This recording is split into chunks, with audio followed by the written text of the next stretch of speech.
ए चांद तेरी चांदनी की कसम, मेरे पास भी एक चांद है, तेरी दूरियों की कसम, मेरे पास भी एक चांद है।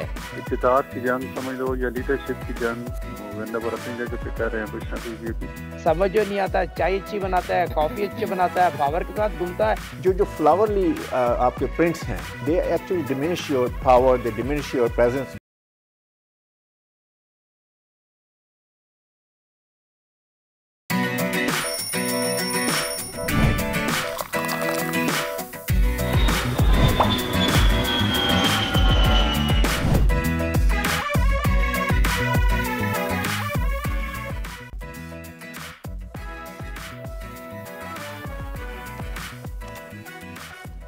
अस्सलाम वालेकुम, खुश आमदी। जी आया नू, बखैर आगले, भली करे आया। वशत के मैं हूँ सोनिया सुंदस और मैं हूँ सैयद फैसल करीम। आप देख रहे हैं प्रोग्राम दुनिया बोल है। भाई आज का आगाज जो है वो जरा शायराना हो जाए।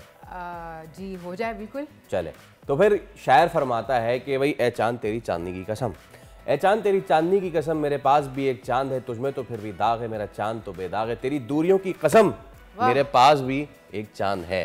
हाँ फैसल साहब, वैसे ये आप किस चांद की बात कर रहे हैं जो इतना करीब है, इतने पास है? पास है नहीं, पास था। और मैं असली वाले चांद की बात कर रहा हूँ, वो रोमांटिक वाले चांद की बात नहीं कर रहा। अच्छा, मुझे लगा आप इतने शायराना होने तो शायद कोई रोमांटिक वाले चांद की बात कर रहे हो। एब्सोल्युटली। और आपको पता है कि ये चांद जो है ये हमारे पास था और दूर होता हमसे जा रहा है। और ये हम नहीं कह रहे, ये अमेरिका की यूनिवर्सिटी ऑफ विस्कॉन्सिन के माहिरीन कह रहे हैं। अच्छा, ये क्या रहे हैं कि चांद जो है वो उनके हमारा जो चांद है वो पास है हमारे या दूर हो रहा है, क्या कह रहे हैं? माहिरीन का ये कहना है कि चांद हर साल 3.8 सेंटीमीटर जमीन से दूर खिसकता जा रहा है। हालिया रिसर्च में कुछ रॉक फॉर्मेशंस जो चांद से लाई गई, उनकी स्टडी, कुछ सेडिमेंट्स लेयर उस पर तहकीक की गई, उससे ये अंदाजा लगाया गया कि भाई चांद जो है वो जमीन से दूर होता जा रहा है। तो फैसल, इससे ज़मीन पर क्या असरात मुरतब होने के? इससे ज़मीन पर ये असरात मुरतब होंगे कि दिन जो हैं वो लंबे हो जाएंगे। कितने लंबे हो जाएंगे? मतलब लंबियाँ लंबियाँ, एक दिन 24 नहीं 25 घंटे का हो जाएगा। 25 घंटे मतलब आराम का 1 घंटा और 25 घंटे मतलब काम का 1 घंटा और। अच्छा, तो मिस सोनिया, कब से हो रहा है? जी ये हो रहा है बस कुछ 200 मिलियन सालों में। अच्छा, बस 200 मिलियन? कुछ 200 मिलियन सालों में। ज्यादा ही बड़ी हो गई ना। तो चलिए इस ज्यादा ही बड़ी खबर के साथ चलते हैं दीगर बड़ी खबरों की तरफ। हुकूमत का पीटीआई के साथ मुज़ाकरात से इनकार, इस्लामाबाद के ब्लू एरिया से इंतशारी टोले का सफाया, ग्रैंड ऑपरेशन में मुतादिद इंतशारी गिरफ्तार, वज़ीर आला खैबर पख्तूनख्वा अल-यमीन गंडापुर और बुशरा बीवी एक ही गाड़ी में फरार। शहरे इक़्तिदार में इस वक्त क्या है सूरत हाल, बताएंगे आज के प्रोग्राम में। जिम्बाब्वे के खिलाफ कौमी टीम का शानदार कमबैक, साइम अयूब की वनडे करियर की पहली सेंचुरी, पाकिस्तान को दूसरा मैच 10 विकेटों से जीत लिया। 3 मैचेस की सीरीज 1-1 से बराबर, फैसला कुन टाकरा कल होगा। Pakistan stock market 1 lakh points के करीब पहुंचकर नीचे आ गई। 100 इंडेक्स में 3,500 पॉइंट्स की कमी, सरमाकारों को नुकसान, स्टॉक मार्केट में अचानक मंदी की वजूहात क्या, प्रोग्राम में होगी बात। और पाकिस्तान के लिए बड़ा एजाज, वर्ल्ड इंटरनेट कॉन्फ्रेंस में पाकिस्तानी तलबा यूथ लीडर नामजद, सिंध से ताल्लुक रखने वाली फराह गुल राहोजा आज होंगी दुनिया बोल है में हमारी मेहमान। चलिए करते हैं प्रोग्राम का आगाज़। आप सबको पता होगा कि इस्लामाबाद में क्या कुछ हुआ। वैसे करने वाले ये भी करते हैं, जो कल हमने फुटेजेस भी देखी, कोई शादीशुदा जोड़ा आ गया, उसने वहाँ पे फ़ोटोशूट करवा लिया, फिर कुछ लोगों ने वहाँ पे सबवे सर्फर्स जो है उसकी वीडियो बना ली, कंटेनर टू कंटेनर उछलते कूदते हुए। तो ये कुछ हो रहा था कल। But now coming to the serious thing and that is, हुकूमत ने मुजाहिरीन के मुतालबात मानने से साफ इनकार कर दिया है।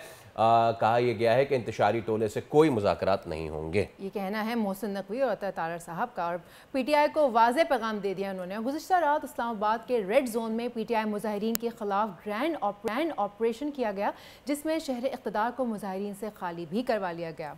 एब्सोल्युटली। बुशरा बीबी और अल-यमीन गंडापुर एक ही गाड़ी में फरार हुए। खानदानी ज़राए ने अल-यमीन गंडापुर के खैबर पख्तूनख्वा पहुंचने की तस्दीक भी कर दी है और पुलिस ने 500 से ज़ायद मुजाहिरीन को गिरफ्तार भी कर लिया है। वैसे जिन्ना एवेन्यू 7th एवेन्यू से मुजाहिरीन गाड़ियां छोड़कर फरार हुए और रेड जोन समेत इस्लामाबाद के तमाम इलाकों से मुजाहिरीन गायब हो चुके हैं। दूसरी तरफ वज़ीर आज़म शहबाज शरीफ ने आज वफाकी काबीना का अहम इजलास तलब कर लिया है, जिसमें वज़ीर दाखिला मोहसिन नकवी अमन अमान की सूरत हाल पर ब्रीफिंग देंगे। एब्सोल्युटली। चलिए अब इसी पे हम बात कर लेते हैं। हमारे साथ मौजूद हैं नून लीग के सीनियर रहनुमा सेनेटर गौस नियाज़ी साहब। गौस साहब अस्सलाम वालेकुम, बहुत शुक्रिया शो में वक्त देने के लिए। हमने देखा कल क्या कुछ हुआ, बुलंदोबांग दावे थे, कॉल थी और फाइनल कॉल का दावा किया गया था, लेकिन उसके बाद ये हुआ कि मुजाहिरीन को इस्लामाबाद में दाखिले से रोक दिया गया। और फिर कल जो है हमने बहुत सारे ऐसे मनाजिर भी दिखे कि जहाँ पे जो लीडरान थे जमात के वो अपने कारकुनान के नरगे में भी आ गए, ऑपरेशन भी हुआ, सब कुछ हुआ। तो ऐसे में आप कैसे तमाम तरह इन चीज़ों का अहाता करेंगे कल जो कुछ हुआ है? जी बिल्कुल आपने जो बात की है, असल में बात यह है कि कोई वहाँ नहीं पहुँचा। एक तो कारकुन जो इधर छुपे हुए थे वो आके डी चौक में मुजाहरा किया, जिनको अब पीछे धकेल दिया गया। तभी चांदनी चौक इधर रुके हुए हैं और मेरे ख्याल में उनको सिक्योरिटी फोर्सेस आगे डी चौक या रेड जोन तक नहीं आने देंगी। और इनको खुद कोई शर्म हया करनी चाहिए पीटीआई वालों को कि एक दिन और ठहर जाते हैं। अब बेरस्तूर जो वज़ीर आज़म है कल शाम तक इधर ही है, तो वो क्या इम्प्रेशन, ये क्या तसल्ली लेके जाएगा कि कैसे शहर है कि हर जगह कंटेनर हैं और लोग बलवाई निकले हुए हैं। तो मसला ये है कि जो बाहर से इन्वेस्टर आ रहे हैं वो भी एक मतलब शशुपन में पड़ गए कि अब पाकिस्तान कैसा कंट्री है कि इसमें कैसे इन्वेस्ट किया जाए। तो ये बहुत एक बड़ी अजीब बात है। और पीटीआई में दरअसल वो एक इक़्तिदार की जंग समझ लो या लीडरशिप की जंग शुरू है। मतलब विंदावर अपनी जगह पे कर रहे हैं, बुशरा बीबी भी अलग कर रही हैं, इमरान खान अंदर बैठे हैं। तो अब जो सूरत हाल है उसमें ये है कि अभी तो उसने भी कहा है, बैरिस्टर सैफ ने भी कहा है कि ये बुशरा बीबी, खान साहब कहते हैं कि वहाँ रुका जाए संजानी में, और ये बुशरा बीबी कहती है कि न मैंने डी चौक जाना है। तो अब सारी चीज़ खुल के सामने आ रहे हैं। बेसिकली पीटीआई में अब इक़्तिदार की जो है वो पार्टी के अंदर जो है ना उसको टेक ओवर करने की जंग शुरू हो गई है। तो उसमें ये सारा फसाद मचा रहे हैं पूरे मुल्क को। एक सूबा अपने वसाइल से इस्लामाबाद पे हमला हुआ, अब उस पर क्या किया जाए। और बड़ी अजीब की बात है कि बाकी 300 में से कोई बंदा नहीं आ रहा। तो बड़ी एक हैरान कौन सूरत हाल है और इसलिए परेशान कौन के मुल्क के लिए अब स्टॉक एक्सचेंज भी आज थोड़ी पीछे आ गई है क्योंकि गैर यकीनी सूरत हाल का सामना है। तो मेरे ख्याल में पीटीआई वाले कहते हैं कि जी खान है तो पाकिस्तान है। अब वो इसी फार्मूले में अमल कर रहे हैं। खान जब वज़ीर आज़म नहीं है तो कोई पाकिस्तान की परवाह नहीं, जाए पाकिस्तान बाहर में। और वो अब मैक्सिमम को कोशिश ये है कि हमें इक़्तिदार तो नहीं मिला तो हम जो है जितना जो है इस हुकूमत को डिलीवर न करने में, तो इसलिए हर महीने कोई ना कोई जत्था लेके आ जाते हैं, उस बात पे हम आवर होते हैं। तो इंशाल्लाह हम बड़े अब तक बड़े सब्र का मुजाहरा किया है और सिक्योरिटी फोर्स ने बड़ा मुजाहरा किया है। वजह कि मुजाहिरीन में से कोई जो मुजाहिरीन ने जो हमारे सिपाहियों को, हमारे रेंजर के सिपाहियों को, उनको जख्मी किया है। तो बड़ी एक अजीब सूरत हाल है, लेकिन हुकूमत बिल्कुल सही बात है, जिम्मेदारी और रियासत जो है। जी। वैसे गौस साहब, वज़ीर दाखिला ने मुज़ाकरात से साफ इनकार किया है, तो फिर सारी सूरत हाल लोगों ने भी देखी कि किस तरह शहर इक़्तिदार का अमन अमान ख़राब किया गया। तो इन हालात में क्या सियासी माहौल में बैठ कर हालात को बिगड़ने से बचाया नहीं जा सकता? देखो जी, पीटीआई की जो 80% 90% जो क़यादत है, जो लीडरशिप है, वो नहीं चाहती कि हुकूमत के साथ या रियासत के साथ कन्फ्रंटेशन की जाए। और वो बार बार कहते हैं। और फिर जब बुशरा बीबी जो किसी की बात नहीं मार रही तो उन्होंने इजाज़त मांगी, हम खान के पास जाते हैं, उनको भाई सारे सूरत हाल का बताते हैं और फिर उसे आर्डर लेके आते हैं। वो कल शाम को जो रात को जेल खुली और फिर उसके वहाँ गए, फिर खान ने अपना वीडियो यहाँ रिकॉर्ड कराया कि जी आप जो है संजानी, आप इस्लामाबाद के अंदर न जाएँ, संजानी में पड़ाव डालें, वहाँ धरना दें। लेकिन बुशरा ने कहा कि नहीं, मैंने हसूद पहुँचा है। अब वहाँ रुकी हुई है, छुपी हुई है वर्कर जो हैं वो आंसू गैल के गैस की शैल खा रहे हैं और पथराव कर रहे हैं। तो मतलब एक गैर यकीनी सूरत हाल इन्होंने पैदा कर दिया। लेकिन रियासत ज़्यादा देर बर्दाश्त नहीं करेगी और इनको इससे इस तरीके से वो कहते हैं कि प्रेशर डाल के जो हम अपने नताइज बतूबल हासिल कर लेंगे, इस तरह होता नहीं है। रियासत कभी कमज़ोर नहीं होती, इनकी गलतफहमी है। अच्छा, आपने कहा कि रियासत कभी कमज़ोर नहीं होती गौस साहब, लेकिन अब इसमें सूरत हाल ये है कि जरदारी साहब अचानक जो है वो खामोश नज़र आ रहे हैं। सदर पाकिस्तान है, मफाहमत का बादशाह भी खैर उन्हें कहा जाता है। क्या इस वक्त उनकी ज़रूरत नहीं है? क्या उन्हें आगे आकर लोगों को अपनी कैपेसिटी में, जो उनकी कैपेसिटी उसमें समझाना चाहिए या क़यादत से बात करनी चाहिए? देखिए जरदारी साहब, इसके बारे में तो पीपल्स पार्टी के दोस्त अपना सही बता सकते हैं, लेकिन जो सामने बात नजर आ रही कि बात जो है ना वो सियासी जमात से होती है, जत्थों से, घरों से, हजूम से बात नहीं होती। आप देखें ना, क्लियर कट नजर आ रहा है कि पीटीआई में मुख्तलिफ ग्रोह हैं, किसी कुछ राय है, किसी को कुछ राय है, टोलियां बनी हुई हैं, कोई परस्त गौर के साथ है, कोई उमर अयूब के अपने एक व्यू है, बुश हबीबी का अपना व्यू है, कंडापुर का अपना व्यू है।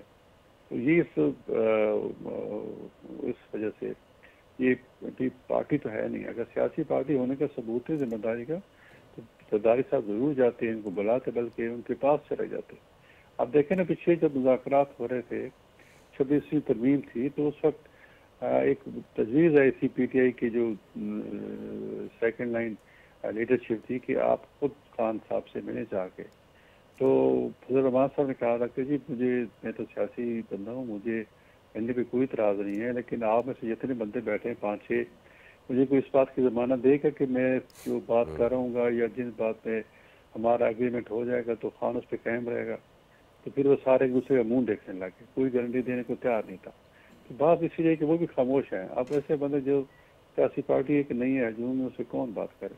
यही वजह है कि वो जरदारी साहब मेरे ख्याल में खामोश हैं, और वो कुछ बीमार भी हैं। मेरे ख्याल में अगर इधर पाकिस्तान होते तो ज़रूर कोई ना कोई अपना रोल अदा करते। उनको अगर कामयाबी की उम्मीद होती तो ज़रूर वो शायद इमरान साहब की भी रब्ता कर, सबसे रब्ता करते, लेकिन वो जी ये तो ठीक हो गया सेनेटर साहब। लेकिन पंजाब की अगर मैं बात करूं तो पंजाब की क्या सूरत हाल है? खुदा न खास्ता ये इंतशारी टोला अगर मुल्क के दीगर शहरों में निकल गया तो इस सिचुएशन को कैसे कंट्रोल कर सकेंगे हम?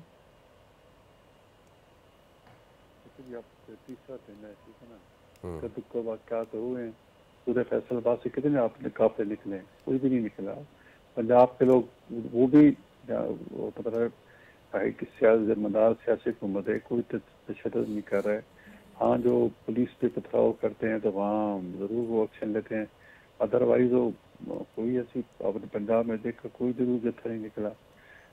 तो अगर निकलना हो तो अब तीसरा दिन है, तब तो वो अपने खिताम की तरफ जा रहे हैं। तो पंजाब में तो हम हालात काबू में, और हमने इंशाल्लाह कंट्रोल कर लिए हैं, और हमें कोई उम्मीद नहीं कि पंजाब से कोई इस तरह का। और लोग फिर जो संजीदा लोग हैं वो समझ चुके हैं कि जो पीटीआई की जो है वो सियासत जो है वो इंतशार की सियासत है। लोग ऐसा तो संजीदा पीछे हट रहे हैं। और पंजाब में अगर आप आज इलेक्शन हो जाए, आप देखें ज़मीनी इलेक्शन हुए 3 महीने के बाद, 8 मई फरवरी के बाद जून जुलाई में जो ज़मीनी इलेक्शन है उसमें पीटीआई अक्सर सीटें हार गई। उसकी वजह यह है कि ये लोगों ने एक दफ़ा तो वोट दिया उन्हें, लेकिन अब लोग समझ गए कि ये जो पार्टी तो है नहीं, बल्कि जिम्मेदार मुल्क की तो किसी को फिक्र नहीं है। ये दोनों इक़्तिदार की लालच में ऐसे जज्बाती और मजहबी किस्म के नारे लगा रहे हैं। तो इसलिए पंजाब में तो अब बहुत लोग ये पीछे हट गए हैं। तो पंजाब में, सिंध में, बलूचिस्तान में कहीं कोई खतरा नहीं। वहाँ क्योंकि हुकूमत की सरपरस्ती है ना, हुकूमत के वसायल से रहने और गाड़ियाँ और सारे पिछली तरफ आए थे तो रेस्क्यू गाड़ियाँ वो सारे इन खुद जला दी थी। तो उसके बाद नुकसान किसके हुआ? सूबे के ऊपर। और फिर कहते हैं जी हमारी गाड़ियाँ जो पकड़ी आपने वापस करो। अच्छा गौस साहब, थोड़ा सा अगर हम 18वीं आईनी तरमीम के हवाले से बात करें, ये बताइए कि 18वीं तरमीम खतरे में तो नहीं? क्योंकि बहरहाल इसका क्रेडिट तो नवाज लीग और पीपल्स पार्टी दोनों जमातें लेती हैं, और कल वजीर खजाना कह रहे थे कि 18वीं तरमीम पाकिस्तान को पीछे ले गई। नहीं, मेरे ख्याल में मुझे नहीं लगता खतरे में। उसमें सूबों को ज़्यादा नुमाइंदगी दी गई है, सूबों को ज़्यादा फंड दिए गए हैं। अब वज़ीर ख़जाना है वो कहते हैं कि जी सारे फंड जो हैं वो चले जाते हैं सूबों को, हमारे पास तो कुछ पहले सारा कुछ वफाक के पास होता, अब चूँकि सूबों के पास चला जाता है तो हमारे पास वो खर्च करने को पैसे नहीं है, डेवलपमेंट के पैसे नहीं है, इस वजह से वो बयान दे रहे हैं। लेकिन और हमने सूबों की जो एहसास महरूमी ख़त्म करने के लिए तरमीम पास की थी, उसके बड़े पॉजिटिव रिजल्ट भी आए थे। अब अगर किसी इख्तियार का गलत इस्तेमाल करा तो सूबों की गलती है, हमारी गलती तो नहीं है। अगर सूबे जो जिम्मेदारी का मुजाहरा करे, अब मतलब अली बिन गंडापुर ने आते ही कहा कि जी हेल्थ कार्ड शुरू सब, अब उसके ये हुआ कि 3 महीने के बाद वो तो पैसे नहीं थे पे करने को, और फिर वो ऐसा ख़त्म होते और लोग दस्तारों ने जो है मरीजों को एंटरटेन करती है। तो ये लोग बातें हैं और वोट लोग हमदर्दी हासिल करने के लिए स्टेप लेते हैं। पंजाब में भी ऐसे हो ये देखो बेसिकली स्कीम तो ये मुस्लिम लीग नून की थी हेल्थ कार्ड, तो इन्होंने उसी को कहा और सबके लिए कर दिया बगैर सोचे समझे। हमारा तो ख्याल था कि जो बेनज़ीर सपोर्ट प्रोग्राम पे से मदद लेते हैं तो उन्हीं को जो है वो क्योंकि गरीब होते हैं तो उनको जो है हेल्थ कार्ड दिया। चले ठीक है, सेनेटर गौस नाज़िर साहब हमारे साथ आप मौजूद थे और जो करंट पॉलिटिकल सिचुएशन है उस पर गुफ्तगू कर रहे थे। आपका बहुत शुक्रिया फॉर योर टाइम। तो इस्लामाबाद में जो सिचुएशन है वो आपके सामने है। अभी हम शो में एक ब्रेक ले लेते हैं। जी, अब ब्रेक का वक्त हो जाता है। ब्रेक के बाद वापस आएंगे और देखेंगे प्रोग्राम में और क्या क्या बाकी है। Let's take a break.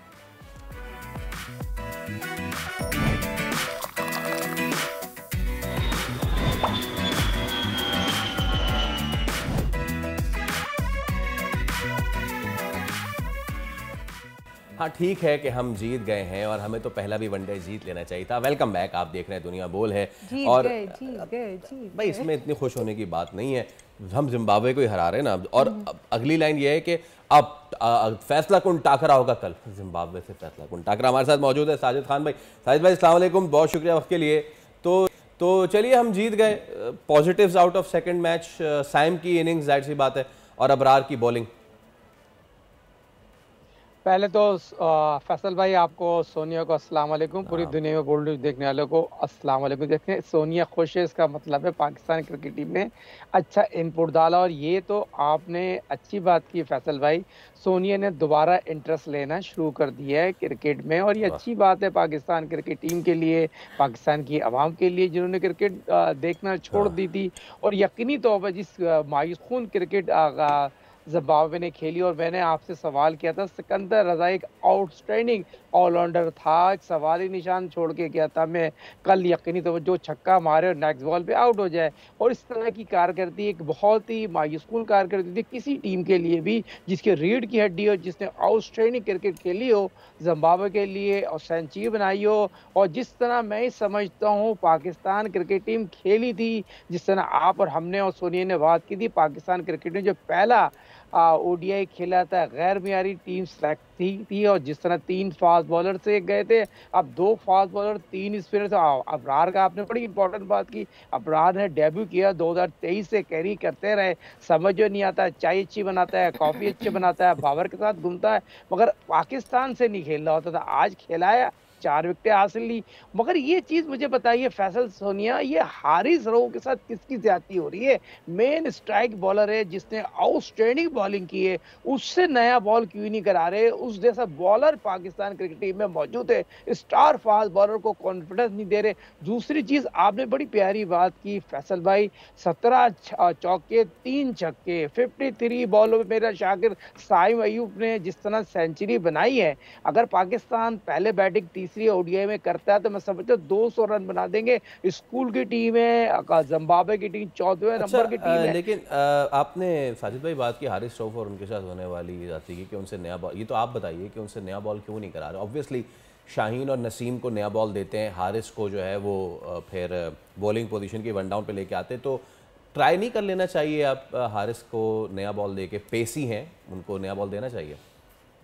देखिए फैसल भाई, आमिर जमाल दूसरा ओडीआई खेल रहे हैं और हारिस यकीनी तौर पर पाकिस्तान की 100 से ज़्यादा विकेट ले चुका है, फास्टेस्ट बॉलिंग है, जो उसकी फॉर्म लगी हुई है। मैं समझता हूँ ठीक है, आमिर की जगह आप हारिस से नया बॉल कराते, अबरार से आपने चांस ले लिया, अबरार को पता नहीं चांस लिए गंदा करने की कोशिश की थी अखबार को। अबरार जो पहला ओडीआई खेल रहा है और इस टर्निंग विकेट पे आप बॉल करा रहे तो साइम अयूब से करा देते, जो यकीनी तौर पर बहुत ही ज़्यादा आउटस्टैंडिंग बॉल। मगर मेरा सवाल वहीं आके खड़ा होता है, हारिस रऊफ को मेरा ख्याल में रिजवान पसंद नहीं करते हैं, क्या उसको कॉन्फिडेंस नहीं दे रहे? जिस तरह ये चीज़ मेरी समझ में नहीं आती। हालांकि आकिब जावेद यकीनी तो लाहौर कलंदर से छुट्टियों पर गए हैं और पाकिस्तान के हेड कोच है, उनके होते हुए अगर हारिस रऊफ नया बॉल ना करे। और दूसरा आप ये देखें फैसल सोनिया, और नया बॉल पाकिस्तान के बॉलर का स्विंग ही नहीं हो रहा। आमिर जमाल जो बॉल कर रहे हैं और बॉल बैट पे इतने आसानी से आ रहा है, स्विंग तो खत्म हो गया। अच्छा, आपकी बड़ी मुलाकातें रही हैं मीनवाइल हारिस से, शॉर्टली हमें बताइएगा,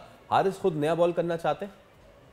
200% मेरी मुलाकात हुई, और जो मैंने उसको ऑस्ट्रेलिया जाने से जो टिप दी, वो टिप उसके काम आई। उसने आउटस्टैंडिंग बॉलिंग की, 5 विकेटें ली, 4 विकेटें ली, मैंने अपनी बेस्ट बॉलर बनाया। और मैंने उसको 2-3 चीजें बताई, उसने कहा साजिद भाई इस पे जहाँ पे अमल करूंगा। और जिस तरह मैंने आज भी मेरी बखाल मैं समझता हूँ, मेरे अपने जराए बताते हैं, हारिस से अगर नया बॉल करा दिया तीसरी ओडीआई में 5 विकेटें हासिल कर लेगा। जिस कॉन्फिडेंस से बॉल करता है, जिसको कॉन्फिडेंस देना चाहिए। देखिए ये चीज पाकिस्तान की टीम है, क्लब लेव की टीम नहीं है, मुल्तान सुल्तान की टीम नहीं है। ये आप देखें, आप दूसरी फैसल अकरम से पूरे ओवर नहीं करा रहे। दूसरी चीज, ये पाकिस्तान की टीम अब जिम्बाब्वे से जीत जाएगी, मगर जहां और साउथ अफ्रीका जाएगी बहुत मुश्किलात होगी। दूसरी टीमें, कल मैं आपको सुन रहा था, देखिए बैटिंग स्ट्राइक रेट बहुत इंपॉर्टेंट होता है मॉडर्न क्रिकेट दौर में। लड़कों का हमारा साइम अयूब का 200 बैटिंग स्ट्राइक था, बॉलर बैट, दूसरे किसी का भी इतना बैटिंग स्ट्राइक अच्छा नहीं है जितना अच्छा होना चाहिए। 12 पाकिस्तान ओडीआई सीरीज जीतेगा, T20 सीरीज जीतेगा। क्या आगा सलमान बॉलर खेल रहा है, ऑलराउंडर खेल रहा है? उसे 6 विकेटें तो ले ली, आउटस्टैंडिंग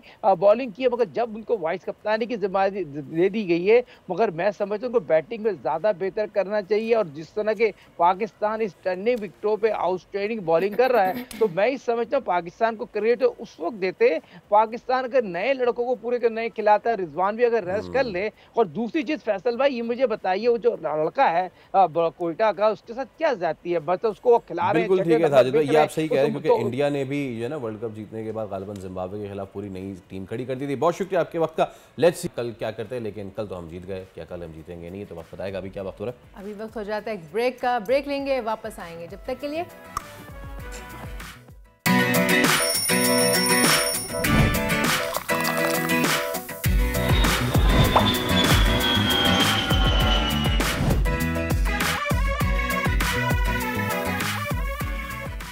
वेलकम बैक जनाब। उम्मीद करते हैं आपका दिन अच्छा गुजर रहा होगा। स्टॉक मार्केट से जरा कुछ खबरें बताइए।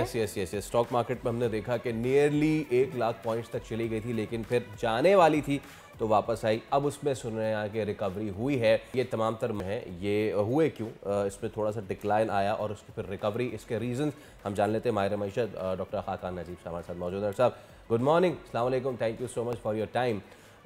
बहुत से लोग पॉलिटिकल को भी इसमें दोष दे रहे हैं, but there was another factor and that factor was I guess profit taking, dividend taking. तो ये कितना ज़्यादा असर किया था कि जिसकी वजह से मार्केट नहीं चाहिए? डॉक्टर साहब बिस्मिल्लाहिर्रहमानिर्रहीम, आपने ठीक कहा है। देखिए मार्केट टॉपिश तो थी, विच मीन्स के 20-25 हज़ार पॉइंट्स का सफ़र जो है वो तवातर से मार्केट ने किया और काफ़ी क्विकली किया। बट टेल विंड्स बहुत सी थी, IMF का इंगेजमेंट हो गई, उनका एक रिव्यू आया, वो भी आई थिंक मतलब कंफर्टेबली कह लें या हो गया।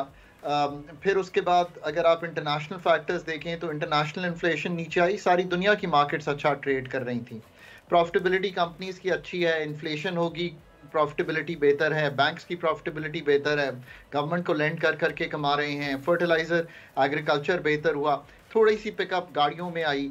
सो ये सारी टेल विंड्स। और फिर अथॉरिटीज़ बार बार चूँकि इकोनॉमी को एम्फसाइज करती हैं कि we want to do serious stuff, उम्मीद है कि सर्कुलर डेट मैनेजमेंट प्लान, ये हमने ही 2014 में लिखा था, मुझे याद है, उसकी इम्प्लीमेंटेशन में जाएंगे।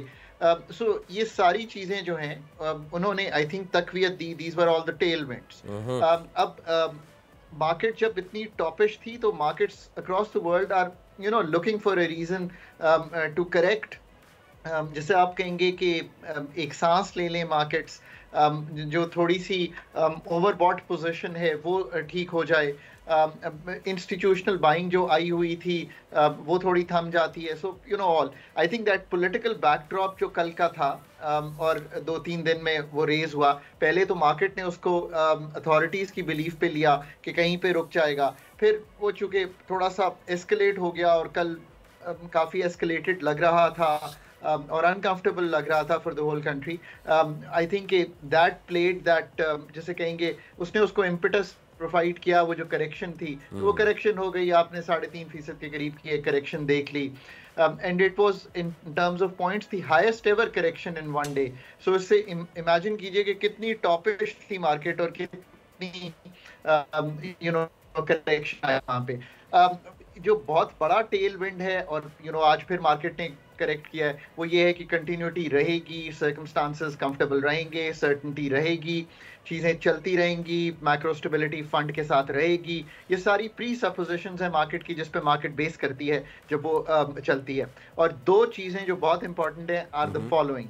जब पॉलिसी रेट इतना नीचे आ जाता है तो you go to a bank. अभी तो आपको याद है बैंकों ने कहा था 5% लेंगे अगर आपने डिपॉजिट रखा हुआ है 3 या 5 अरब रुपए का। वो तो चलें, I think it was an unfortunate thing और वो रिमूव कर दिया। But you go to a bank, आपको 7, 8, 9, 10% से ज़्यादा नहीं मिलेगा। So that's not a good return. So जो रिस्क ऑफ रिटर्न है वो बहुत ही कम था in the fixed assets because 15% policy rate आ गया और आगे भी नीचे जाता हुआ दिखाई दे रहा है। अच्छा। और दूसरा प्रॉपर्टी अगेन यू नो जिस पे अब उम्मीद है कि हम Aahista Aahista formalisation, property taxation इस तरफ जा रहे हैं, नो योर कस्टमर। तो अगर आप उस तरफ जाएंगे तो मार्केट यानी कि रिस्क वाले जो riskier assets become more of a choice. I think ये सारे फैक्टर्स हैं जो मार्केट को प्ले कर रहे हैं। बट पी दोबारा जो है मार्केट का जो प्राइस टू अर्निंग्स है जो बहुत नीचे चला गया था, I think it's probably gone above 5। तो अब नीश आपको एरियाज ढूंढने हैं जहां पे आप अच्छी इन्वेस्टमेंट ढूंढ सके। अच्छा डॉक्टर साहब, you know amid the political situation, amid all everything, जो भी नेगेटिव सेंटिमेंट्स हो सकते थे एक मार्केट के लिए, उसके बावजूद मार्केट ने जो रेजिलियंस दिखाई है, I guess that is unprecedented. इससे पहले भी मुल्क में सियासी सूरत हाल, हम यही कहते हैं ना कि तरक्की is directly proportional to political stability. Islamabad में ऊपर नीचे मामला तो, लेकिन उसके बावजूद मार्केट ने इतना ज़्यादा स्टम्बल नहीं किया। मार्केट ने जो रेजिलियंस दिखाई है that is unprecedented. Do you agree to that? देखिए, आई थिंक कि इस वक्त जो सबसे बड़ी तकवीत इकानमी को मिल रही है वो IMF की कंटिन्यूड इंगेजमेंट से है। और मार्केट्स क्योंकि फॉरवर्ड लुकिंग होती हैं तो जो IMF की इंगेजमेंट है वो अगर 3 साल हम कंप्लीट कर लेते हैं तो मार्केट्स ये समझती हैं कि 3 साल का डिफ़ॉल्ट रिस्क ख़त्म हो गया, 3 साल की एक स्टेबलाइजेशन का प्रोसेस कंटिन्यू हो गया, 3 साल के लिए जो एक सर्टेनिटी है ऑफ यू नो मालियाती खसारे को संभालना और एक्सटर्नल को संभालना ये आ गया। So people are willing to put money. और इन्फ्लेशन जो है वो एस्टिमेट से ज़्यादा नीचे आई है और उसकी वजह से पॉलिसी रेट कम होते दिखाई और भी दे रहे हैं और आपके पास एवेन्यूज़ कम हो गए हैं। और आखिरी बात आपकी जो है, देखें मैं मतलब I am not a political scientist but you know इतनी तो समझ है कि जो पॉलिटिकल और लीगल मसाइल हैं वो पॉलिटिकली और लीगली ही हल होने हैं और हल होने चाहिए फ्रॉम ऑल द साइड्स, चाहे वो अथॉरिटीज़ हैं, ऑपोजिशन पार्टीज़ हैं, नेशनल असेंबली का मिक्स है, इस्टेब्लिशमेंट का मिक्स है, जुडिशरी का मिक्स है। ये सारे पॉलिटिकल और लीगल इश्यूज को सॉर्ट होना चाहिए और यू नो इतनी पॉलिटिकल और जिसे कहेंगे बुर्दबारी और मैच्योरिटी दिखानी चाहिए इनको हल करने के लिए। ये एडमिनिस्ट्रेटिव मेजर्स नहीं हैं जिनको हम एडमिनिस्ट्रेटिवली या एडमिनिस्ट्रेशन को तोड़कर एडमिनिस्ट्रेशन की चीज़ें हम हल कर सकें। आई think that's the prevailing thought. This is a good thought. This is a sensible thought. This is a merit-based thought. So अगर आप इन सब चीज़ों को लें तो मार्केट्स ये समझती हैं कि पाकिस्तान में ये चीज़ आएगी और हम इसको आगे लेकर चलेंगे।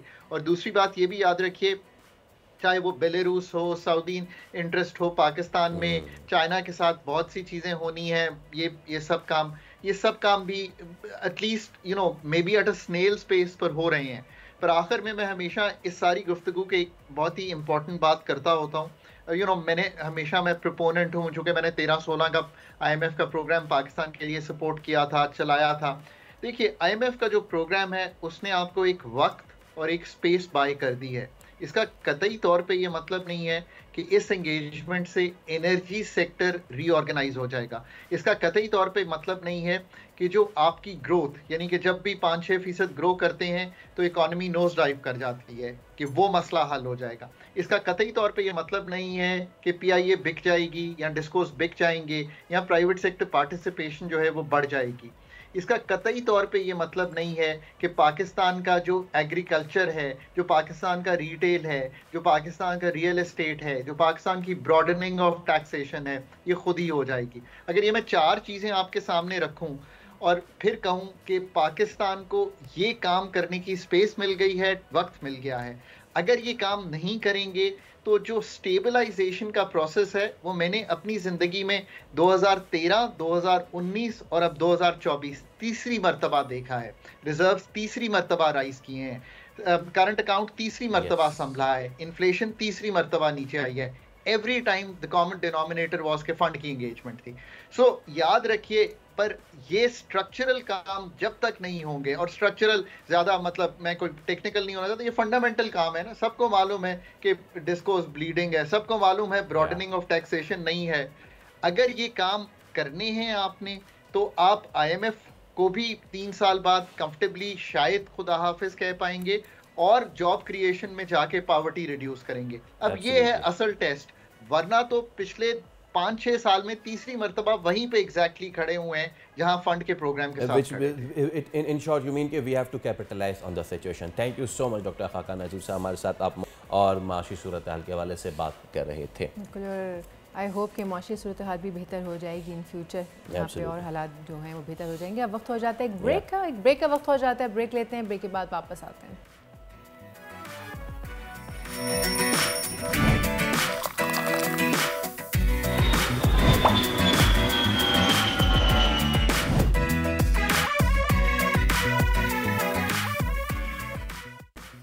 आप देख रहे हैं दुनिया बोल है। उम्मीद है कि आपका दिन अच्छा गुजर रहा होगा। वैसे कहने की बात ये कि आधा कराची जो है, तो कल मैंने देखा था पोस्ट लगी हुई थी जब मेरा इंटरनेट चल रहा था, आधा कराची जो उसका गला ख़राब है, आधे का क्योंकि नज़ला इतना खांसी हो रही है ना। सो भाई अपना अपना ख्याल रखें मौसम पे। बाय द वे, जब भी वेदर तब्दील होता है तो फैशन तब्दील होता है। We are going to talk about fashion today, but it's a bit different. जब भी कॉर्पोरेट शूटिंग्स की बात होती है तो कलर थीम जो है वो बहुत ज़्यादा अहमियत की हामिल होती है। और ख़ास तौर पे मर्दों के हवाले से ना एक हमें बहुत ज़्यादा जो है ना मार्जिनलाइज किया जाता है, पता है आपको? अच्छा, हमें कहा जाता है अरे यार ब्लैक सूट ही तो पहनना है, कुछ भी पहन लो, क्यों हमारे साथ ये ज्यादती क्यों? और बट जब हम इस कलर पे जाते हैं, चाहे वो कॉर्पोरेट मेन या वुमेन के लिए हो या फिर ओवरऑल अगर वेदर के हिसाब से बात करें, तो वो कौन से रंग हैं जिनको पहनकर आपकी जो शख्सियत है वो बहुत ही ज़्यादा पावरफुल हो सकती है। हम बात करेंगे हमारे साथ, वार्डरोब सेंस की बात कर रहे हैं ना। हाँ, एब्सोल्युटली कहाँ क्या पहनना चाहिए पर्सनालिटी के हिसाब से। इट्स नॉट जस्ट हमारी सिर्फ कॉर्पोरेट की बात नहीं हो रही, ये सियासत के ऐवानों तक भी जो है ना, जो शूटिंग्स होती हैं बहुत ज़्यादा मैटर करती हैं। तो चलिए, international wardrobe consultant Hamid Saeed साहब हमारे साथ मौजूद। हामिद साहब, अस्सलाम वालेकुम। वालेकुम सलाम। Thank you so much for your time. Thank you for having me on the show. Pleasure all mine. बात का आगाज़ ही हम यही करेंगे जैसे कि मैंने मर्दों की आज आवाज़ बुलंद की। जी जी बिल्कुल। कि जब भी शूटिंग्स की बात होती है तो we go for dark colours and all. जी जी। हमारे कॉर्पोरेट स्ट्रक्चर में जी कौन से वो कलर्स हैं जो कि हमें पावरफुल जो है वो बनाते हैं? देखिए, अभी आपने ब्लैक की बात की, तो black you know lot of people wear the black colour, लेकिन उन्हें पता नहीं कि ब्लैक कहता क्या है। Black means power color. It's actually the epitome of power. The ultimate power that you can convey is through a black suit. बल्कि ये कहता है जब किसी से बात कर रहे हैं, आपने ब्लैक सूट पहना है, आप उसे ये मैसेज दे रहे हैं कि दूर से बात करो, मुझे तुम्हारी आवाज़ आ रही है। इतना करीब आने की, don't try to hug me, you know I can hear you from there. तो ये है जिसे कहते हैं कि नो मोस्ट पावरफुल सूट। अब इसे पहनना कैसे है, ये पावर कैसे इसे आपने वाइट शर्ट के साथ ब्राइट वाइट पाकिस्तानी हमारी कलरेशन वो बड़ी अच्छी लगती है। कोई इसमें ऑफ वाइट नहीं होनी चाहिए, कोई इसमें डल वाइट नहीं होनी चाहिए, ब्राइट वाइट। और दूसरा ये है कि इसमें आपने रेड टाई या मैरून टाई अगर वो पहनेंगे तो that will give you the ultimate power. तो एक कलर तो ये है। दूसरा कलर जो बड़ा इंपॉर्टेंट कलर है वो है डार्क नेवी। डार्क नेवी ये कहता है कि I am powerful but I am also approachable, talk to me. लेकिन तमीज़ से बात करना। अगर तुम मुझे लाइट वेट समझोगे तो then I come back with my power posture. मैंने बहुत सारे जो अमेरिकी हमारे नुमाइंदगान और जो स्टेट डिपार्टमेंट के स्पोक्स पर्सन हैं उनको ये कलर पहने हुए। हाँ, dark navy is your safest colour. I think if you wear that you will convey those messages. तीसरा कलर है चारकोल ग्रे। वो समझ लीजिए कि उसका ब्रदर एंड सिस्टर है ब्लैक का। It looks highly professional, so I think that's a great colour. And the last colour I would say is medium grey. Light grey में जाने की जरूरत नहीं है। So these are the 4 colours, essential colours. इसके अलावा मेरा ख्याल है कि कोई कलर पहनना नहीं चाहिए शूटिंग में मैन को, क्योंकि रह कौन से जाते हैं उनकी बात कर लेते हैं। ग्रीन है तो obviously you not gonna wear a green suit. Brown है, brown is a very friendly suit, why would you want to wear a friendly suit? I mean, it's a serious meeting, you know. Yeah. It's very competitive out there. उसके what about बाद the light light colours? Colours जितने हैं वो you know they will present you as a lightweight champion. You're a heavyweight champion, so why you want to present yourself as a lightweight champion? लेकिन usually जब casual wear आप करते हैं अलावा corporate के, तब तो फिर ये कलर्स पहन सकते हैं ना, लाइक जो ब्लेजर्स जीन्स के साथ या चिनोस के साथ पहन सकते हैं। मैं ये कहूँगा कि यही 4 essential कलर्स हैं उनमें भी। अगर आप देखें प्यूटन को, बाइडन को, if you ever see them that when they are not wearing suits they are wearing blazer, और सबसे इम्पोर्टेंट ब्लेजर है ब्लू ब्लेजर, जिसे कहते हैं अरिस्टोक्रेटिक ब्लेजर। उसके ऊपर जो बटन होते हैं वो एंटीकी से बटन लगे होते हैं, मेटल के बटन होते हैं, and you know they project that, जिसे कहते हैं कि सेमी फॉर्मल में the only thing which can give you a power is a blazer, and blue blazer is your best bat. मुझे एरिस्टोक्रेटिक लफ्ज़ बहुत पसंद आया वार्डरोब के साथ, आउटस्टैंडिंग। अच्छा हम साहब, अब ज़रा हमने इंटरनेशनल की तो बात कर ली, लीडरान की। पाकिस्तान में अगर हम बात करें, आपका favourite politician, leader, the most well dressed कौन है? अच्छा देखें, इसमें शाह महमूद कुरैशी साहब जो हैं, अगर आप उनको देखें, आई think he is a very खुश लिबास भी हैं, खुश अखलाक भी हैं, आई वुड से दैट। क्योंकि देखें होता ही है कि बात politician you know they look very good one day, उसके बाद 2-3 दिन के बाद दे लुक समवट गुड, और तीसरे चौथे दिन हम कहते हैं ये वही हैं। तो actually there is no consistency, and I think he knows how to keep that consistency in there. चाहे शलवार कमीज पहनी है तो प्रॉपरली पहनी हुई है, वेस्ट कोट के साथ पहनी हुई है, और you know, and I tell you something, he understands the dynamics of clothing also. उसकी मैंने you know long time ago जब इमरान खान साहब की पहली गवर्नमेंट आई तो उस वक्त एक नैरेटिव इन्होंने फ्लोट किया अमेरिका के साथ किया ना, we want to talk to you on equal terms. तो जब पॉम्पियो जब उनके फॉरेन सेक्रेटरी आए तो उस दिन शाह महमूद कुरैशी ने ब्लैक सूट निकाला, रेड टाई निकाली, वाइट शर्ट पहनी। So I was very happy to see कि पाकिस्तानी पॉलिटिशियंस हैं या पाकिस्तानी एक फॉरेन मिनिस्टर हैं, not only that he is wearing nice clothes but he knows the dynamics of clothing. तो एक तो ये है। another lady जो कि हमारे जाहिर सी बात है हमारे अब साथ नहीं है, मोहतरमा जी यही मैं कहने लगा था, ख़वातीन में बेनज़ीर भुट्टो, और आजकल देखें हिना रबानी, आई थिंक शी फैंटास्टिक है। क्योंकि एक्चुअली पाकिस्तान में ख़वातीन, with all due respect, actually you not doing this, जो फ्लावरली आपके प्रिंट्स हैं, you no they actually diminish your power, they diminish your presence. और मैं हमेशा ये कहता हूँ कि प्रिंटी वुमन मत बने, you know print here print here print here. I mean prints are beautiful, you know you look great, लेकिन जो है वो सारा फोकस प्रिंट पे चला जाता है, आप पे फोकस नहीं होता। तो आई वुड से सॉलिड कलर्स में आ जाएं, और दैट्स हमें बात की बेनज़ीर भुट्टो की, अगर आप उनका वार्डरोब सारा निकाल के देख लें तो mostly you will see solid colours. Hina Rabbani भी सॉलिड कलर्स में है। और सबसे बड़ी बात यह है कि अगर खातून ने बहुत प्रिंट पहना हुआ है, बहुत सारे कलर्स चल रहे हैं, हाउ वुड वी नो कि कौन सा कलर उनके ऊपर अच्छा लगता है? 5-6 कलर चल रहे हैं, आपकी स्किन टोन है ना, स्किन टोन है, आई कलर, हेयर कलर है, so that's the other problem. और तीसरी बात यह है कि हर खातून ने वही प्रिंट पहना हुआ है, बॉस ने भी प्रिंट पहना हुआ है, वार्ड ने भी प्रिंट पहना हुआ है, और जब वो घर जाती है तो मेड ने भी वही प्रिंट पहना हुआ है जो उन्होंने पहना हुआ है। तो there is no point of distinction there. You know Benazir Bhutto is a trend setter. बिल्कुल सही। एब्सोल्युटली। सर, अभी आपने वार्डरोब के डायनामिक्स की बात की ना, तो मैं चाहूँगी आप ये बात यहाँ पर ज़रूर करें कि वो डायनामिक्स हैं क्या वार्डरोब के, और जो लड़के देखना चाहते हैं, होते हैं ना हम वेल ड्रेस बनना चाहते हैं, जिनको नहीं समझ है, उनको नहीं समझ आता कि कहाँ जा रहे हैं तो क्या कपड़े पहनना चाहिए, तो थोड़ा सा गाइड। जी, डायनामिक्स में देखें बड़ी इंपॉर्टेंट बात है कि जब आप किसी से मिलते हैं तो बिफोर यू से a single word out of your mouth you have told everything about you, you have said everything about you. तो उसमें हम कहते क्या नॉन वर्बली। तो पहली बात मैं ये कहूँगा कि अपने लिबास से आपको सक्सेसफुल लगना चाहिए। अगर आप सक्सेसफुल नहीं लगते तो let me tell you the game is over. आपने जो इंटरनेशनली भी डिज़ाइन के सूट्स ख़ासतौर पे अमरीके में, अब थोड़ा सा बताएंगे किन किन के लिए, कौन कौन सी पर्सनालिटीज़ इनके लिए आपने ड्रेस किया? What was the cheapest and what was the सबसे महंगा suit that you design? Actually I started with Governor Cuomo. You know, I was lucky. I mean, with this skin tone, with this Hamisi's name and all that, or America, New York, I say, fashion capital of the world, so all fashion designers there. So I was able to get to his attention. I mean, I got his attention. So I was able to dress him, and then there were a lot of senators, congressmen, and then there are a lot of CEOs of Fortune 500 companies, जिनमें आपके ये barcoding के जो मुजिद हैं, inventor हैं, Jerome Schwartz, he was my client. He was only 5 foot tall. Okay. So the reason he got involved with, I got involved with him is that मैं कहता हूँ कि जो अगर आप कद छोटा है तो फिर आपको ड्रेसिंग कैसे करनी चाहिए. So he was intrigued by that, and then he approached me, and then वो आए मेरे पास. थोड़ी सी अगर शॉर्ट स्टोरी है तो you know, शॉर्ट आदमी है तो उसको कैसे ड्रेस करना चाहिए। अब देखें अल्लाह ताला ने हर साइज़ के बंदे बनाए हैं, you know, some are tall, some are big, some are short. तो वो आए मेरे पास तो मुझे कहते हैं, I heard you fix people up, how do you do that? तो मैंने कहा, look, you know, I think you are talking about your height, so I think you are not a rubber that I can stretch you and make you taller, but there are some principles जो हम इस्तेमाल करते हैं। तो सबसे पहली बात तो ये है इसमें कि आपने अपने कलर्स में अपने आप को कट नहीं करना। ख़वातीन भी ये है कि ये कलर यहाँ कुछ और चल रहा है, यहाँ कुछ और चल रहा है, you know, she cuts to different blocks of colours, वो एक्चुअली आपको शॉर्टन करती है। अच्छा, दूसरी बात है, कोट की लेंथ बड़ी इंपॉर्टेंट है शॉर्ट आदमी के लिए। आपने देखा होगा बेशुमार शॉर्ट लोग हैं, यू नो, कोट पहना हुआ जैसे लगता है लॉन्ग कोट पहना हुआ है, जैसे वाला साहब कपड़े पहने हुए हैं अनफॉर्चुनेटली। तो anyway, so the point of the matter is that उनके लिए इमैकुलेट फिटिंग होनी चाहिए। देखें, you have a large, I mean not large, but you have substantial body. You know, I'm slim but I'm taller.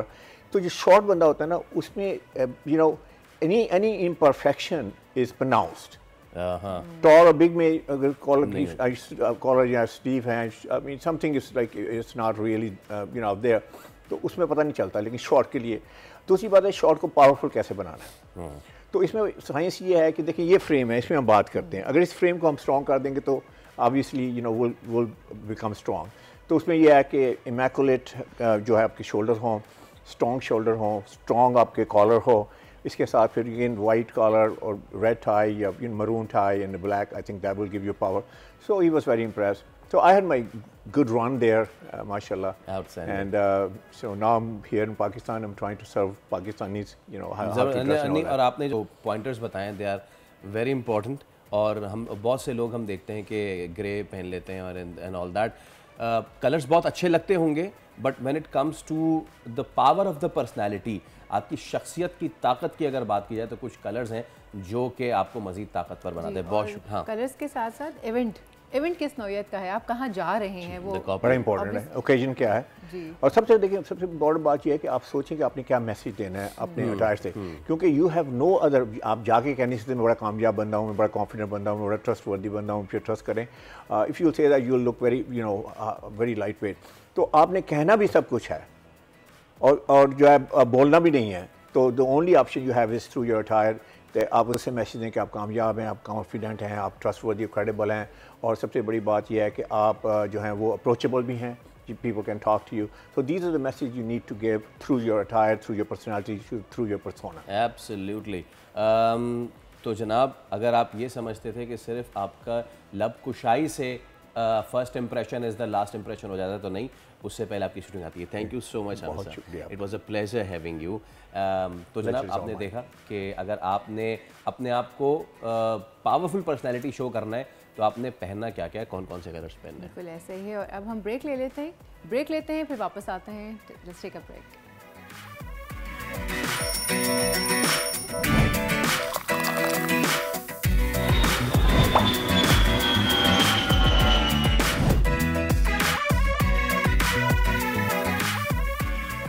Welcome back जनाब। दुनिया बोल है में एक मरतबा फिर खुशामदीद। नवंबर भी रुखसत होने वाला है, लेकिन कराची वालों को अब भी सर्दी का शिद्दत से इंतज़ार है। सुबह के वक्त खुनकी ज़रूर आई है, लेकिन सर्दी अभी तक नहीं है। मौसम का हाल बताने वालों का ये कहना है कि आज यानी कि बुध 27 नवंबर को मुल्क के बेशतर इलाकों में मौसम खुश्क और सर्द रहेगा। अहम शहरों के टेम्परेचर की बात करें तो कराची में आज मिनिमम टेम्परेचर जो है वो रहेगा 21 और मैक्सिमम टेम्परेचर होगा 31। हैदराबाद की बात करूँ तो हैदराबाद में मिनिमम टेम्परेचर होगा 18 और मैक्सिमम टेम्परेचर 33 डिग्रीज तक जाने का इम्कान है। लेकर चलते हैं आपको मीरपुर ख़ास में minimum temperature 17 as you can see और मैक्सिमम टेम्परेचर 33 डिग्रीज तक रहेगा। नवाबशाह की बात करूं तो नवाबशाह में मिनिमम टेम्परेचर 16 और मैक्सिमम टेम्परेचर 32 डिग्रीज तक रहने का इम्कान। लेकर चलते हैं आपको लाड़काना में मिनिमम टेम्परेचर 16 और मैक्सिमम टेम्परेचर 31 डिग्रीज तक रहने का इम्कान। अगर गवादर की बात करूं तो गवादर में मिनिमम टेम्परेचर 24 और मैक्सिमम टेम्परेचर 29 डिग्रीज तक जाएगा। अगर आपको क्वेटा के बारे में बताएं तो क्वेटा में मिनिमम टेम्परेचर 6 और मैक्सिमम टेम्परेचर 20 डिग्रीज तक रहने का इम्कान। मुल्तान की बात करते हैं तो मुल्तान में मिनिमम टेम्परेचर 13 और मैक्सिमम टेम्परेचर 27 डिग्रीज तक रहने का इम्कान है। बात करें लाहौर की तो लाहौर में मिनिमम टेम्परेचर 11 और मैक्सिमम टेम्परेचर 24 डिग्रीज तक रहने का इम्कान। फैसलाबाद में मिनिमम टेम्परेचर 12 और मैक्सिमम टेम्परेचर 25 डिग्री तक जाने का इम्कान। शहर इक़्तिदार यानी कि इस्लामाबाद में मिनिमम टेम्परेचर 9 और ज़्यादा से ज़्यादा 23 डिग्री तक रहने का इम्कान।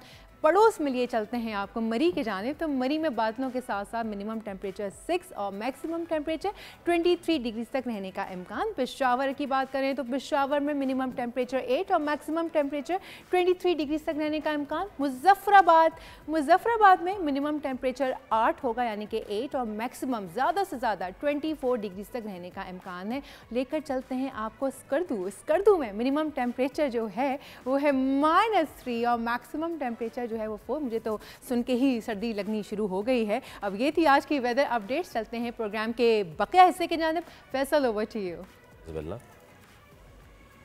चलिए जनाब अली, मौसम की तो हमने बात कर ली। मौसम is again directly proportional to आपका खाना। जैसा मौसम आप जैसे जैसे चेंज होता रहता है, आपके खाने चेंज होता रहता है। लेकिन सबसे बुरी बात यह है कि जो खाने का टाइम है ना, वो बहुत ज़्यादा मैटर करता है। और सबसे बुरी बात इसमें यह है कि हमारे यहाँ बहुत सारे लोग रात में देर रात जो है उनके पास कुछ उज़रदारियाँ होती हैं कि जी क्योंकि हम काम करते हैं, क्योंकि हमें नींद नहीं आ रही, क्योंकि आज हमारा मूड ऑफ है, क्योंकि आज हमें किसी ने बातें सुना दी, क्योंकि मुझे क्रेविंग हो रही है इसलिए, और क्योंकि मुझे डिप्रेशन है और मेरा डिप्रेशन सिर्फ लेट नाइट खाना ही पूरा कर सकता है। कितने मज़े का डिप्रेशन है ये। कितने मज़े का डिप्रेशन है ना। वैसे तो मैं किसी को ये नहीं कहना चाहिए कि अल्लाह करे ऐसा डिप्रेशन हो, लेकिन अगर है ऐसा तो फिर हो। क्योंकि बहुत सारी सोनिया अब ना वीडियोस में देखता हूँ जिसमें बहुत सारे लोग, बहुत सारे डाइटिशियन ये कह रहे होते हैं, बहुत सारे न्यूट्रिशनिस्ट ये कह रहे होते हैं कि सनडाउन के बाद ना खाना खाएं जी, 7 o'clock के बाद खाना ना खाएं। अब this is one extreme. The other extreme is 12 बजे खाना खाया मैंने, 2 बजे मैंने कहा यार चलो आज हो जाए, हम कब से करेंगे डाइटिंग? मंडे से। मंडे आ गया, कब से करेंगे? अगले मंडे से। तो जनाब अब ये जो मामलात हैं सारे, इस पे हम बात कर लेते हैं कि इस चीज़ से कैसे जान छुड़ाएं, कैसे हम अपने आप को हेल्दी लाइफस्टाइल की जानिब लेके जाएं, वो कौन से महरक़ात है, साइकोलॉजिकली हम किस तरह इसको जो है इम्पैक्ट कर सकते हैं। हमारे पास मौजूद है न्यूट्रिशनिस्ट फारिया। फारिया अस्सलाम वालेकुम। सबसे पहले तो thank you so much for your time. Faria right, मैंने राइट। फारिया 12 बजे खाना खाया, हाँ जी, उसके बाद मेरा दिल हो गया, मतलब 12 बजे खाना भी हैवी खाया है, कोई छोटा मोटा नहीं खाया है मैंने, ठीक है, पूरा भर के अपना, बिल्कुल बिल्कुल। और उसके बाद 2 बजे कहा कि यार पिज़्ज़ा फ्राइज तो खाए नहीं, तो आज गुना मिल जाएगा मुझे। और फिर खाने के बाद 2:30-3 बजे फिर हम करते हैं कि चल नहीं मीठा भी छोड़ने, चलो ग्रीन टी पी लेते हैं, जान छुड़ा लेते हैं सब कुछ खाने के बाद। क्यों?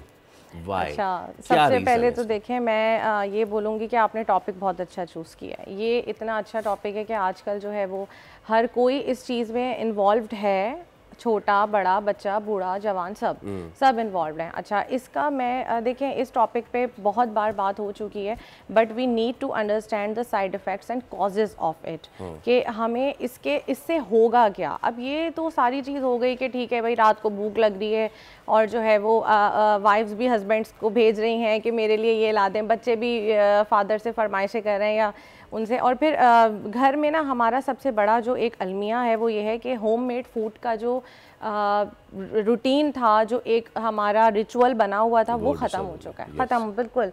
अच्छा, इससे देखें सबसे पहले क्या होता है, हमारा सबसे बड़ा प्रॉब्लम आजकल सबका क्या है, वेट गेन एंड ओबेसिटी, जो कि मेजर लीडिंग कॉज सबका आजकल सबका यही कंसर्न है कि भाई वेट पहले सिर्फ ख़वातीन का था, अब मैं बताऊंगी आपको कि मर्दों का एज वेल एज चिल्ड्रन, बच्चे इस चीज़ से सफ़र कर रहे हैं ओबेसिटी से। क्यों? बड़ों का लाइफ स्टाइल देख रहे हैं, than they adopt their parents. तो उसमें ये होता है कि देखिए वेट लॉस आ गया सबसे पहले, सेकंड बात जो हमारे पास आ जाती है वो डायबिटीज़ जैसी बीमारियों की, मैं बोलूँगी माँ बाप सब है डायबिटीज़। डॉक्टर साहिबा सॉरी आपको इंटरप्ट करूँगी, इस वक्त हमारे जो सुनने वाले और देखने वाले उन्हें बताते चलें कि बोल्ड ब्रेकिंग्स फेसबुक पेज हमारा, हम लाइव हैं। डॉक्टर साहिबा से अगर आप कोई सवाल करना चाहें तो प्लीज़ जल्दी से कीजिए, फैसल के हाथ में मोबाइल है इस वक्त, जल्दी से सवाल कीजिए। अच्छा जी, तो सेकंड मैंने आपको जो है वो बताया कि डायबिटीज़ टाइप 2 जो है वो इसकी बहुत ज़्यादा इससे होती है। उसके अलावा मैं आपको ये बताऊं कि ये सिर्फ हमारे जो है वो बॉडी में इन्वॉल्व नहीं है बीमारियां, बल्कि हमें साइकोलॉजिकल बहुत सारे इश्यूज इससे होते हैं, जिसमें जो है वो अल्जाइमर जैसी चीज़ें भी शामिल हैं। ठीक है। अब जो है वो उसके बाद स्लीप डिसऑर्डर, अब हर कोई आजकल आप देख रहे होंगे स्लीपिंग पिल्स पर है। स्लीपिंग पिल्स जो है वो टॉफ़ी हो चुकी है, अब हर कोई खा रहा है स्लीपिंग पिल्स। वो क्यों? लेट नाइट स्नैकिंग होती है, गट हेल्थ ख़राब होती है, हमारा जो बॉडी का सर्केडियन रिदम है, circadian rhythm is like our internal clock of our body, जो कि हमें ये बॉडी हमें बता रही होती है अकॉर्डिंग टू आवर नीड्स कि भाई इस टाइम पे आपने खाना है, इस टाइम पे आप लोगों ने सोना है। अब जितना आप सोने से करीब तर खाना खाएंगे, बेड टाइम है आपका, आप जितनी करीब उससे, अब क्या हो रहा है कि बॉडी को तो भाई ये पता है कि हमें अभी सोना है, मैंने मेलाटोनिन रिलीज करना है, इस बंदे ने सोना है, वो मेलाटोनिन रिलीज नहीं कर पा रही, वो क्या कर रही है, वो ग्लूकोज के लिए लड़ना शुरू हो गई बॉडी, इंसुलिन सिक्रेशन पे लग गई है, बॉडी को कंफ्यूज कर दिया एग्जैक्टली। अब जब आपने कंफ्यूज करेंगे तो वो बॉडी तो जाहिर सी बात है कहीं ना कहीं जाकर शैटर होगी, कहीं ना कहीं इम्पैक्ट अपना डालेगी। तो सबसे पहले तो ये वेट लॉस और ये डायबिटीज़, ये दो तो आप समझें कि पक्का अल्लाह ना करे आप लोगों को हो सकता है अगर ये लेट नाइट स्नैकिंग चल रही है। उसके बाद मैं ये अब ये होता है सवाल कि भाई हमारा तो काम ही रात का है, हाँ, बहुत सारे सवाल ये आएंगे कि भाई हम तो क्या करें, हम रात का ही काम है हमारा, भाई हमारे बच्चे दोपहर में लेट उठते हैं, उसके बाद रात को उनकी स्नैकिंग चलती, तो फिर क्या खाया जाए, ये सवाल आएगा। अच्छा, इसमें ये होता है कि हमारी रिसर्च हमने बहुत वो की है according to the academy of dietetic and nutrition research, वहाँ पे ये आया था कि रेनबो डाइट आपने लेनी है। रेनबो डाइट, जी let me introduce it to you. Rainbow diet is about colourful vegetables and fruits plate, ठीक है, ये होती है। अगर हम अपनी ज़िंदगियों में हम लोग सब लेट नाइट खाना है, वो तो ऑब्वियसली भूखा तो कोई नहीं रहेगा, खाना तो कुछ ना कुछ है ना, तो ज़रूरी नहीं है कि pizza and lots of cheese burgers and you know कि इस तरह की चीज़ें हम लोग लें, तो हम इस चीज़ पर स्विच कर सकते हैं ताकि ये कि हमारे बच्चे भी जो हमें फॉलो कर रहे हैं, एटलीस्ट चलो मैं कहती हूँ कि हमारी ज़िंदगी गुजर गई, हमें बीमारियां लग गई, बट बच्चों को ना लगे। अगर लेट खाना ही है तो कुछ हेल्दी सबसे बड़ा फड्डा ही है। अच्छा, सबसे सवाल हमारे पास ये है कि what is the correct time, आखिरी वो कौन सा वक्त है कि जब आप रात का खाना खा लें, करेक्ट टाइम? अच्छा देखें, बिफोर 3 आवर्स आप सोने से 3 घंटे पहले आप आपका सोने डन कर दें। किसी का अगर 11 बजे है, 10 बजे जी, है, 9 बजे, चले 2 घंटे कर लें उसको, थोड़ा सा और हम मार्जिन दे देते हैं, 2 घंटे पहले आप बस उससे पहले आप अपना डन कर लें एवरीथिंग, कि बॉडी को भी तो पता चले कि हाँ भाई मैंने सोने की स्टेट में जाना है, बॉडी बेचारी परेशान हो रही है, अब मैं सोऊं या मैं खाना हजम करूं।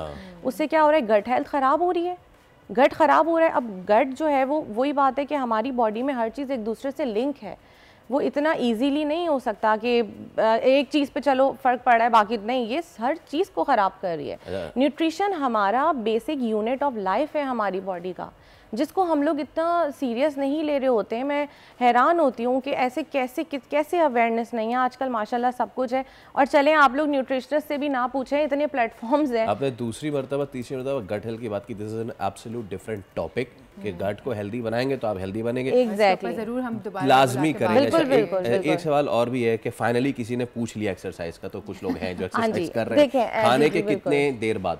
खाने के मैं आपसे यही कहूँगी कि एटलीस्ट 1 to 2 आवर्स तो थोड़ा सा बॉडी को टाइम देना चाहिए। उसके अलावा एक्सरसाइज पर ही मैं अभी आने वाली थी कि एक्सरसाइज देखें वो डिफरेंट बॉडी फिजिक के लिए हम डिफरेंट बोलते हैं, बट एक जो सबके लिए सही होती है वो होती है walking, brisk walking, half an hour daily. वो आप half an hour daily brisk walking कर लें। खाने के कितनी देर बाद हम ये करें? 1 घंटे के बाद, 1 घंटे के बाद, 1.5 घंटे के बाद आप it's good to go. Doctor साहब ब्रिस्क वॉक का भी बता दीजिए कि होती क्या है, बहुत सारे लोगों के लिए ये लफ्ज़ जी ब्रिस्क वॉक हम कहते हैं कि ऐसी वॉक जिसमें थोड़ा सा हमारी हार्ट बीट तेज हो, थोड़ा सा सांस हमारा तेज हो, ताकि हमारी कार्डियक एक्टिविटी, वैसे जनरली इसका एक कांसेप्ट है ना 90 सेकंड्स विद विना 60 है ना। जी बिल्कुल, we would have love to talk more about that, but क्योंकि वक्त खत्म हो चुका है। तो ख्वातीन हज़रात खाइए, लेकिन अपना आप ही समझ के खाइए, किसी का वलीमा समझ के मत खाइए, अपना समझ के खाइए। आपसे मुलाकात होगी कल, रखिए अपना ख्याल, अल्लाह हाफ़िज़। 2 घंटे पहले खा लेंगे।